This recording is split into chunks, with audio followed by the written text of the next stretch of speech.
I just bought my first car. Man, what the hell have I done? This right here is a Golf Mark II. Came out in 1984 and it's a Volkswagen Classic.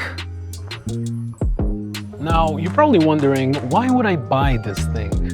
And there's a very interesting reason as to why I picked this. First, I've lived in the UK for the past 15 years and now I've been in Poland for 8 months.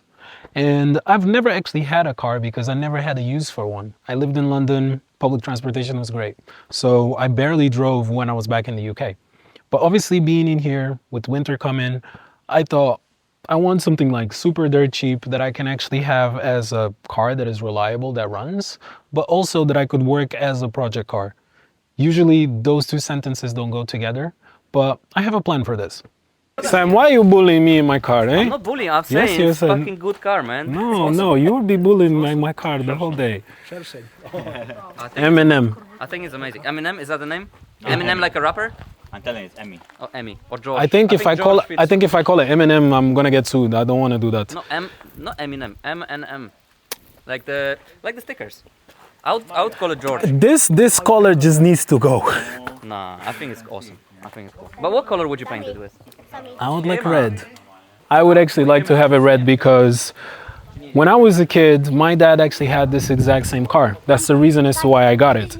And it's a super simple car to run. Golfs are super reliable. This has a 1.6 diesel engine. I'm out here talking like I understand any of that, but whatever. But man, whatever they did with this is just,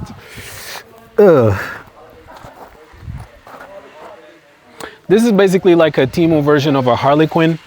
Golf actually back in the 90s, they released I think 200 and something cars that had all different panels, but done properly. I don't think they ever done it for Mark IIs. They only started doing it at Mark IIIs. Correct me if I'm wrong.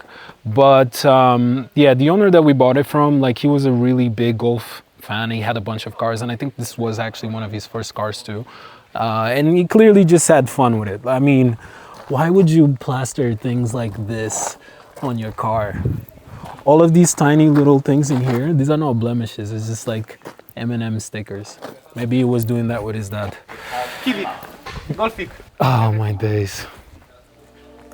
Okay, so literally seconds ago, I was just showing you my car and I got dragged into a random side quest. We're now in Czech Republic and Adam is testing his car.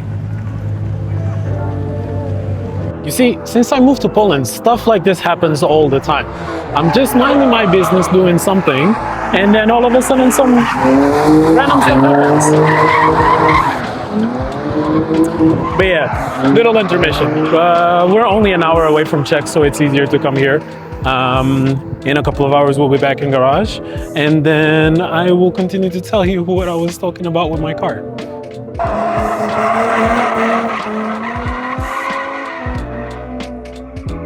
Looks like the test was a success.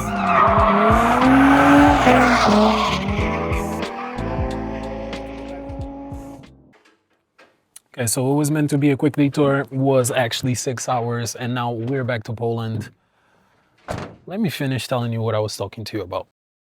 Man, so many nice cars in here in the garage. And then we see that. Oh my God.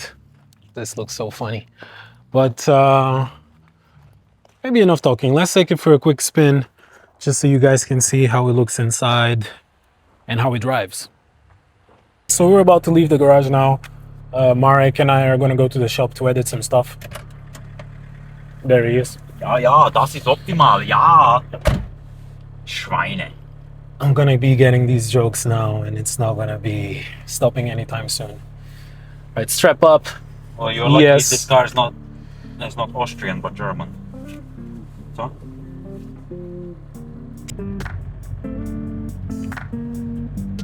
So the car feels normal, or as normal as it would feel for me, because again, I've not been behind of a steering wheel for a very long time. Let's just... Okay. as you can see. But it feels familiar. I feel specifically like the smell. It reminds me, maybe it's just old car smell, but my dad, like his car smelled exactly the same. So there's a level of comfort that comes from it. But in general, like it drives pretty nice. Whenever I start it, like it always starts. It never like goes down or anything. For me now is You've more of had a, it for less than 24 hours and you're saying it always starts. well, it always started whenever I tried it to start. So from That's the cars already that I've progress seen for you us. guys, that's what I'm saying. For what I see usually happening with you guys is like, I don't know if, you know, I can trust the car in that sense. But you guys did me a solid on this one. At least you helped me find somebody that knew something about Golfs. And we went there, we had a nice conversation with the guy. And the car is really well taken care of. So, Yeah, especially from the outside. my guy. My guy had a specific design choice in his mind. The M&Ms, man. Like, hopefully it's not gonna stay like this for too long. But Well, one step at a all time. depends how much work you're gonna do. That's all. Literally, I told Fabio that this is all up to him because it's his car.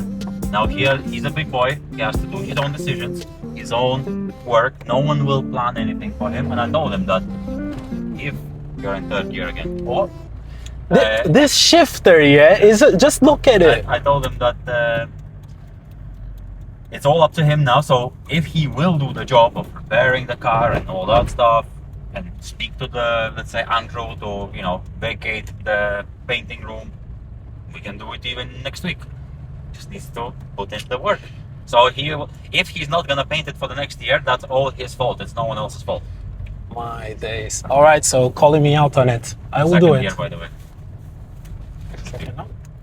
Oh. Be off in form now. Clutch in, please. No. Look. How did you pass your driving test? 15 years ago, nearly? Yeah. Yeah. Like, you ride the bike. No, it's And you don't ride it not. for half a It's life, you not will ride the it. same. It's not the same. Whenever Okay, something- just look at this shifter. Yeah, I can't even put first properly. You can. Okay, look. This is reverse. Okay. That's first. What was it? That's still third, by the way. Bro, like, look. Is that first or reverse? I can't tell. You can check. Start going and you will see. If this car rolls backwards right now. Okay, no. Oi. Oh my god. Yeah, this is gonna be fun. You just have to put in the hours. When I got my first car, I was just driving around at night for no reason. Put music on and go for a drive. Go Mackey's, get ice cream, and then go more drive. And that's all I did for hours and hours and hours.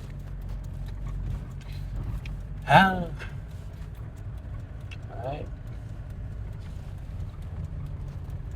Oh no. Go ahead. Okay, Mark just went ahead because he had to go to the shop to help out someone. But let's just talk about the state of this right now. We've already seen the exterior, obviously, and it's not the best, right? It just looks a little bit goofy in the way that it is. But painting is not something that takes too long. Famous last words. We'll get to it at some point.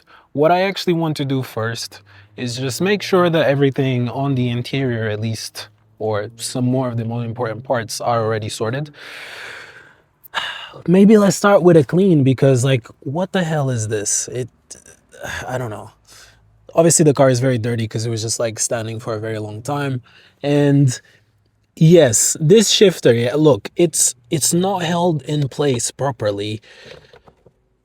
And whenever I'm trying to put it in gear, it spins around. So that's why I was having a hard time figuring out what the first was or reverse.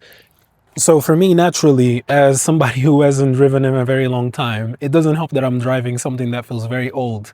These types of cars are really like, if you're a good driver, like you'll be okay. It's not like a new car where you just kind of pick it up and then the car does half of the work for you. So yeah. So one of the major reasons as to why I also picked something like this is because I don't want to be afraid of breaking this thing, whether it's when I'm trying to fix it, when I'm trying to drive it.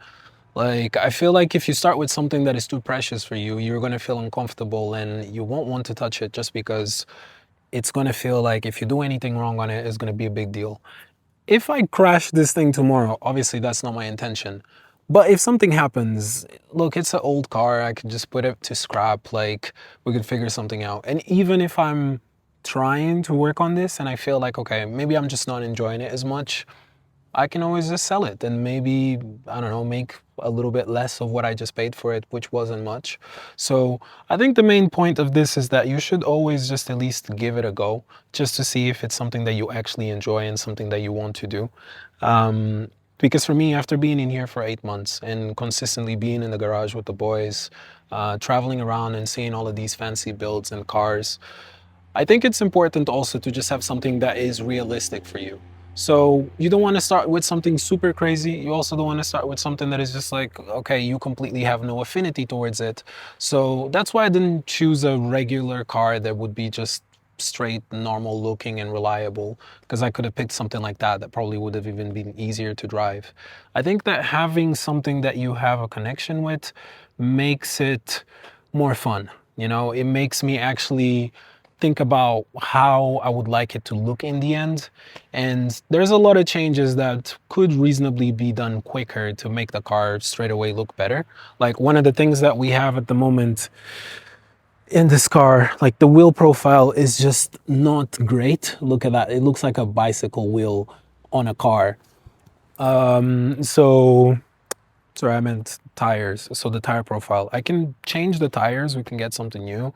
The wheels, I mean, obviously that's like a stock, just something that if it's an aesthetic mod, it's quite reasonable and easy to do. And from what I'm hearing, like it's quite easy also to get pieces for this sort of thing. So yeah, I guess the point is we all got to start somewhere. I chose to start with something that was familiar to me from a childhood and emotional perspective.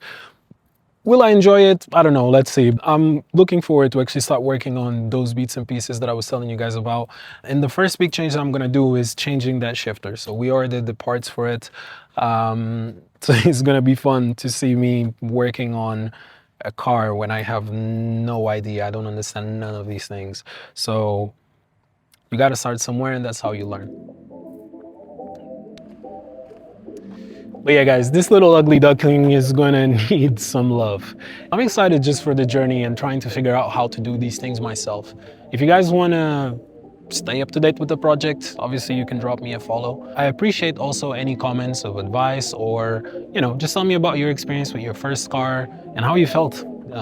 Maybe it was something that you already had an emotional connection, or maybe it was just a random car that you could afford. But I'm excited. It will be cool. Thank you for watching the video, and see me on the next one where I will be doing a basic inventory of everything that is inside of it and what needs to be changed first, more from a security perspective rather than aesthetics. We will get to the aesthetics, I promise. Yeah, thank you for watching the video, and I'll catch you on the next one.